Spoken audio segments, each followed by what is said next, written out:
The dolorous passion and death of our Lord Jesus Christ. Chapter 38. Jesus' first fall under the cross.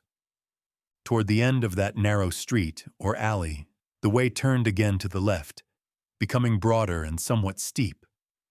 Under it was a subterranean aqueduct extending from Mount Sion.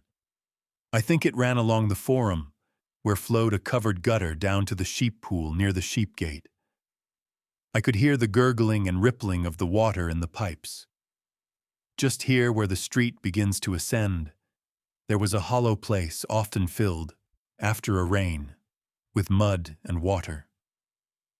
In it, as in many such places in the streets of Jerusalem, lay a large stone to facilitate crossing. Poor Jesus, on reaching this spot with his heavy burden, could go no farther. The executioners pulled him by the cords and pushed him unmercifully. Then did the divine cross-bearer fall full length on the ground by the projecting stone, his burden at his side. The drivers, with curses, pulled him and kicked him. This brought the procession to a halt, and a tumult arose around Jesus. In vain did he stretch out his hand for someone to help him. "Ah, it will soon be over," he exclaimed, and continued to pray. The Pharisees yelled, "Up! Raise him up! Otherwise he'll die in our hands." Here and there on the wayside weeping women might be seen, and children whimpering from fear.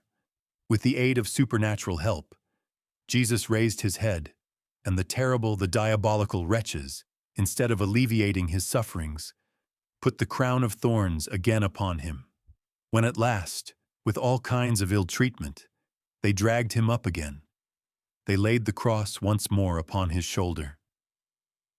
And now, with the greatest difficulty, he had to hang his poor head, racked with thorns, to one side in order to be able to carry his heavy load on his shoulder, for the crown was broad.